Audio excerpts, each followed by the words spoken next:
Fala pessoal, tudo bom? O tema de hoje é um assunto de bastante interesse aqui dos leitores do Viatrólebus. Eu recebo hoje o Rafael Calabria.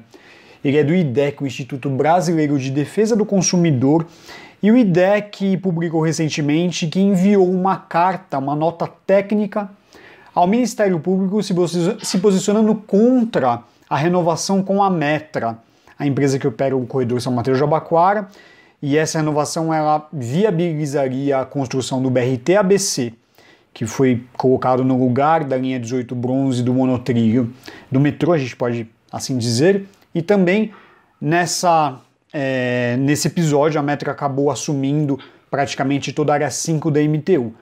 Rafael, obrigado mais uma vez por ter recebido o meu convite aqui do Viatrólebus, e eu queria que você explicasse aqui para os leitores do Viatrólebus, para a galera que segue aqui o canal, o porquê dessa nota e desse posicionamento. Obrigado, Renato, pelo convite, do Viatrólebus fazer mais esse debate, importante esse debate. E, bom, para começar de forma bem sucinta, é importante colocar que o IDEC não está se opondo à construção do BRT-ABC, do novo corredor do BRT da região ali do ABC, e infelizmente não estamos debatendo a questão lá do monotrilho, da linha 18 ou do BRT, mas o ponto que a gente identifica a ilegalidade é na manobra que o governo do estado elaborou para tentar viabilizar, posso até explicar depois que nem poderia acelerar tanto assim, né, a construção desse novo corredor, do corredor ABC. Porque ao passar para a Metra, né, que já tem um contrato de fato de 97, sem fazer uma nova licitação, né, além dessa ilegalidade formal que pode parecer burocrática, o governo evita de fazer um novo debate, uma nova discussão, né, do corredor, em primeiro ponto, mas evita de fazer uma disputa de empresas, né, que é a licitação, para ver quem vai operar e construir, de fato, esse novo corredor ABC. Com isso, as empresas poderiam ter uma nova disputa ali, quem tem a melhor proposta, poderia baixar o custo, idealmente, mas também o contrato da Metra, ele é de 97, ou seja, ele é anterior à Política de Mobilidade Urbana de 2012, entrou no Estatuto da Cidade, ele é anterior até ao Código de Trânsito, porque ele é de janeiro de 97. Então, a nova lei, ela traz exigências, por exemplo, a mais impactante para o usuário, receitas acessórias para poder abaixar também, mais uma vez, a tarifa do usuário. Então, perde-se a oportunidade de debater essas melhorias, de avançar na qualidade, reduzir o custo, que é um ponto super impactante para o usuário final, né, para os moradores aí da região. Ou seja, pode parecer burocrático, mas de fato, com a burla, né, driblando a execução de uma nova licitação, o governo do estado está de fato caminhando para aprimorar a qualidade, manter o contrato antigo, né, com menos regras que poderia ter de qualidade, encarecendo o serviço para o usuário final. A própria tarifa da Metra, ela tem ao meu ver, um valor um pouco elevado. Tá certo que ela atende algumas cidades, mas você tem linhas com menos de 10 quilômetros e com valor até elevado na tarifa, né? E me explica uma coisa, Rafael, só para a gente entender, quais são os próximos passos? Vocês enviaram essa carta, digamos, se posicionando contra essa renovação. Explicando para um leigo, o que acontece agora? O Ministério Público pode acatar ou não essa carta? Importante, aí é um processo bem burocrático, jurídico, eu tenho aprendido muito no IDEC sobre isso, inclusive estou lá há um bom tempo, e é o seguinte, o governo fez lá a medida, foi por volta de março, abril, que foi se efetivando a medida desse ano, né, e a gente esperava no IDEC que o próprio Ministério Público se levantasse, apontasse a ilegalidade, o que não aconteceu. Aí, para nossa visão do IDEC, né, infelizmente, mas é o que teve, empresas que vão ser impactadas, né, na área 5 da MTU, abriram ações, se não me engano, 2 ou 3 ações, 2 com certeza, acho que teve uma terceira ação ainda, e o Ministério Público, ele é chamado a se posicionar nessa ação. Como o IDEC, para manter o nosso dependente, a gente não conversa com empresas, e claro, as empresas também, cada uma tem seus outros problemas, que a gente não vai entrar na discussão, a gente, para a nossa visão, nossa atuação, a gente colabora com o Ministério Público. Então, a nossa ideia é que quando o Ministério Público se posicione nessas ações, ele se posicione com esse conteúdo, entendendo os impactos para o usuário, entendendo que não tem vantajosidade, né, como o governo do estado tem apontando. Então, a gente está tentando com que o Ministério Público seja um ator mais ativo nessa disputa. Agora que a gente mandou o documento, é importante colocar, o Ministério Público gostou relativamente da nossa nota, colocou no processo judicial, né, que é o que eu falei que a empresa abriu, e o governo do estado respondeu. A gente está agora já preparando uma tréplica pelo IDEC, porque ele não entendeu alguns pontos, ele falou que a gente está contra o BRT, o que a gente não está contra essa manobra, né? O BRT é importante que seja feito. Mas a gente vai tentar agora uma conversa com o Ministério Público, né, presencial ali ou virtual, mas uma conversa para ver o que eles estão vendo de cenário da ação judicial, que tem todo lá, enfim, interesses e trâmites, e ver como a gente consegue colaborar melhor com esse processo, para dar uma exposição, né, enfim. O ideal seria, por exemplo, que o Ministério Público chamasse uma audiência pública sobre esse processo, né? A gente queria que debatesse esse tema, até para a gente poder explicar, quase que pedagogicamente, qual que é a importância de uma licitação, né? Que é um termo super burocrático, super técnico, mas que impacta, de fato, os usuários. Então, a gente está tentando ver aí, ao longo dessa semana, a melhor forma da gente ajudar o MP a fazer esse debate, e também precisamos buscar o Estado para conversar, para que ele entenda a responsabilidade dele de fazer um processo adequado, né? Então, a gente demorou, é importante colocar no processo, falei que ele é de março, porque, de fato, é uma ilegalidade muito flagrante você driblar a licitação assim. O MP e o Tribunal de Contas do Estado, o MP chegou a barrar, né, por volta de junho, e a gente achou que estava resolvido, né? Porque a gente achou que o IDEC não iria precisar tributar, porque a gente estava envolvido com a pauta nacional, né, da crise do transporte. Então, a gente meio que confiou por um tempo que ia dar certo. Então, quando a gente viu que o MP liberou, né, no final de julho para começo de agosto, a gente começou a correr atrás e falou, vamos ter que ajudar esse debate que está indo por um caminho muito ruim, né? Então, a gente acabou se atrasando nesse processo, é importante colocar isso, né? E agora a gente precisa, né, correr atrás do tempo perdido, tentar ajudar o Ministério Público, tentar ajudar o Tribunal de Contas do Estado também, que também apontou que há ilegalidades, que é suspeito e tal, mas, enfim, na nossa visão está bastante claro o erro e os problemas que o erro gera, que é importante colocar esses dois pontos de análise. Eu queria só fazer uma observação rápida a respeito do... Eu entendo que o IDEC ele não se posiciona exatamente contra o BRT, mas referente à ausência de uma licitação. Mas eu queria fazer um parênteses rápido. A gente fez aqui quando foi formalizada essa extensão, a gente apontou alguns temas importantes que o passageiro ele perdeu com a saída do monotrilho e com a entrada do BRT.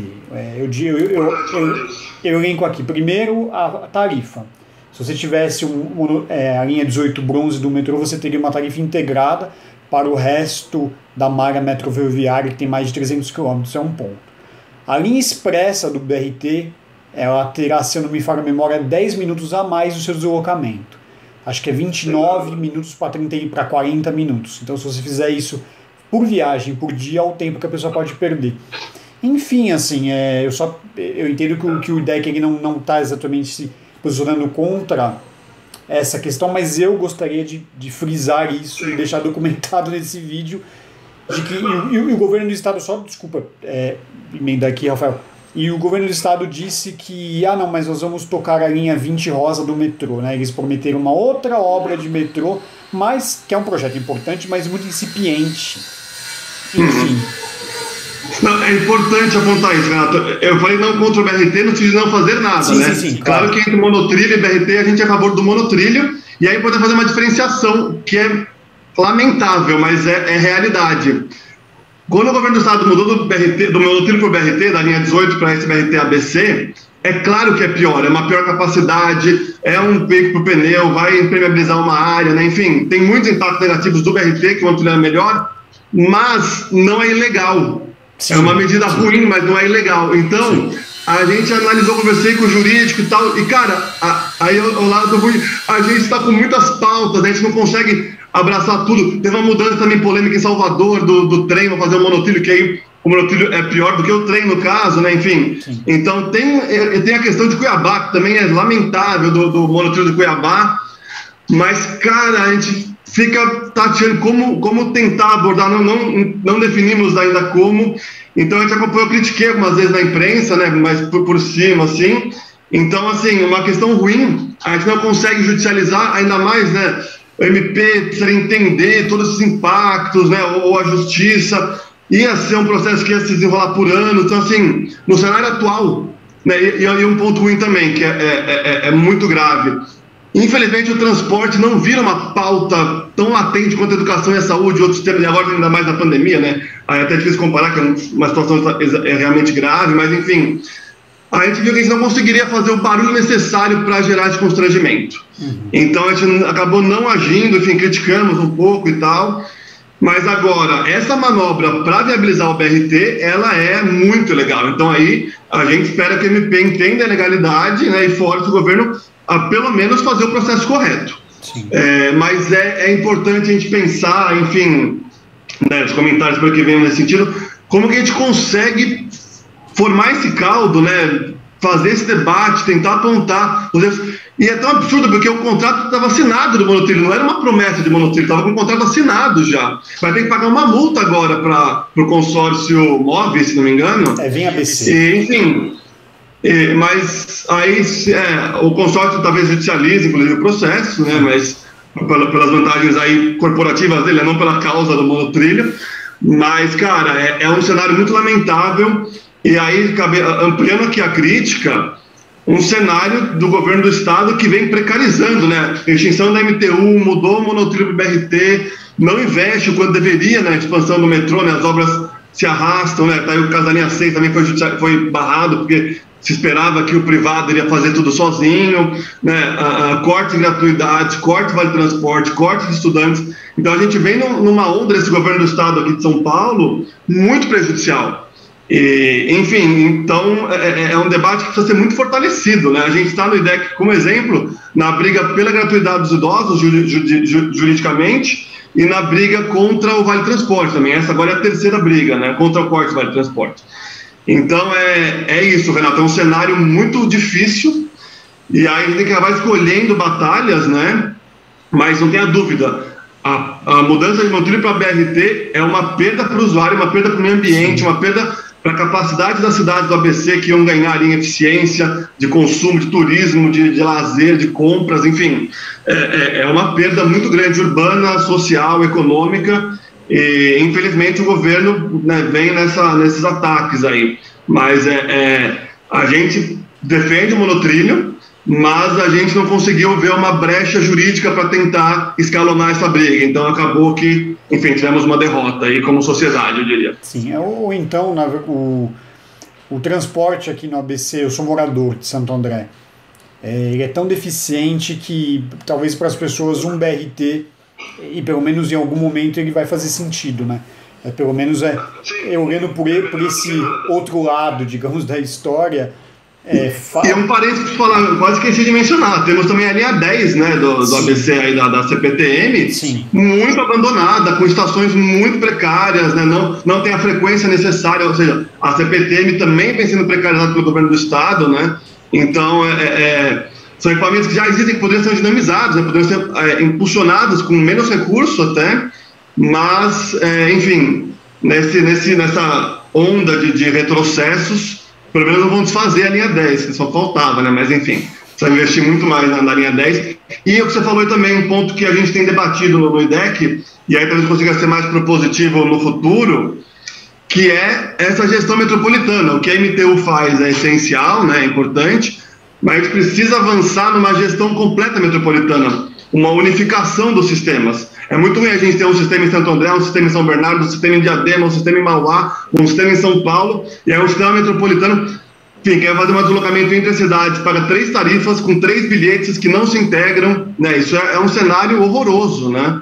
E claro, como o governo do estado não está querendo extinguir, MTU, um pouco que tem, está querendo retroceder, avançar fica mais difícil ainda, né? Mas é um debate que a gente tem que fazer. A gente tem no Brasil o exemplo de Goiânia, que é totalmente integrado à região metropolitana, são 24 cidades, se não me engano. Recife está construindo aos poucos, as cidades estão aderindo, né? Acho que 3 cidades já aderiram na Grande Recife. E a gente está pautando no IDEC que o governo federal impulsione as metrópoles a fazer isso, porque a gente fica esperando uma boa vontade dos prefeitos, que não vai vir nunca, porque tem um interesse ali de manter o sistema na mão dele, né, e tal. Mas, enfim, a gente precisa avançar muito nesse tema, se tornando mais lamentável ainda a gente tiver essa onda de retrocesso, na verdade, né? Sim, sim. É isso. Acho que zeramos, né? Acho que de temas... Cara, é meio que isso. É importante fazer esse debate, quero agradecer o espaço. A licitação, né, para quem quiser entender mais, o IDEC, a gente tem materiais sobre licitação, é um processo burocrático, eles tornam isso muito mais difícil do que deveria, né? Sim. São Paulo até avançou na gestão passada com debate, publicaram nas redes, o secretário na época participou de muitas reuniões, inclusive até uma com o IDEC, a gente fez um debate sobre a licitação, e acho que esse exemplo aqui da Metra, né, infelizmente, né, do que o Dória está fazendo, é um exemplo claro para a gente fazer esse debate. Pô, ele está ampliando um contrato de 97, que era um corredor de ônibus, aliás, para operar o corredor, né, já estava feito pelo governo do estado anos antes, né? Aí ele quer pôr toda a área 5, né, toda a região do ABC, do metropolitano, né, não dos locais, para essa empresa, um novo corredor para construir e operar. Então é uma ampliação de contrato muito grande. Né, claramente, né, informalmente dá para dizer que é um favorecimento a essa empresa, né, o jeito como foi elaborado, não sabemos se tem algum favorecimento direto, mas ela vai ser favorecida por esse processo, né, e então acho que é um momento importante para esse debate. Queria agradecer muito esse espaço para a gente poder explicar, né, debater aí os termos desse processo que é complexo de entender. E é isso, quem quiser entender um pouco mais, né, no IDEC a gente tem tentado fazer materiais, vamos explicar mais ainda esse processo aí da Metra, porque vai, né, se prolongar a ação. E, enfim, estamos tentando ao máximo parar de fazer dessa forma para que o governo comece a fazer o processo que deve fazer, né, a licitação, abrir lá os projetos, né, para que sejam debatidos e tal. Então a gente espera que o Estado comece a tocar o BRT, né, se for a opção mesmo, do jeito mais adequado, né? Precisa ser tocado e não com essa manobra, né? E um parênteses que eu falei no começo, que pode não acelerar, é importante apontar isso. Essa aceleração que ele está fazendo, entre aspas, né, é do processo administrativo, mas depois, para viabilizar o corredor mesmo, tem uma obra que demanda investimentos. E se o governo do estado não apoiar, né, ou pelo menos se ele esperar que a empresa faça, dê as condições para a empresa conseguir viabilizar esse investimento, conseguir capitalizar empréstimos e etc., não vai sair mais rápido, né? A parte econômica ela é um desafio tão grande quanto a administrativa. Uhum. E o exemplo está dado aí, como eu falei, da linha 6. Estava com o contrato feito, fez a licitação certinha ainda, né? Mas como o governo não investiu, deixou a empresa lá, esqueci agora o nome dela na época, investir sozinha, não conseguiu viabilizar, não saiu a obra. Agora conseguiram refazer, né? Atrasou aí 3 anos, se não me engano. Sim. E o BRT é a mesma coisa, né? Mesmo sendo mais rápido que a licitação, se não cuidar da parte econômica financeira, não vai se viabilizar. E aí a gente tem apontado muito isso no IDEC, os governos, os poderes públicos pelo Brasil, têm que assumir a responsabilidade de investir na mobilidade, nos transportes, assim como investe em educação, investe em saúde, investe em meio ambiente, enfim. Não dá para achar que vai rolar sozinho porque fez um contrato rápido e prático. Sim. Tem um cuidado de acompanhar a obra, de investir, de, né, medir impactos ambientais também, né, todo o cuidado que a obra demanda, né, então não é automático porque ele achou uma manobra mais rápida. Sim, sim. Tanto a licitação quanto a manobra ainda tem a parte econômica a se cuidar. Sim. Rafael, obrigado mais uma vez pela sua participação aqui no Viatrólogos. Vou deixar o link do IDEC, do site do IDEC, na descrição desse vídeo. Acompanhem lá as redes sociais do IDEC também. Isso que o Rafael explicou, tá tudo... está disponível nesse site para pesquisa, para o debate. Rafael, obrigado mais uma vez e agradece aí, a gente se encontra no próximo debate aqui no Viatrólogos. E a gente se vê no próximo vídeo, pessoal. Grande abraço.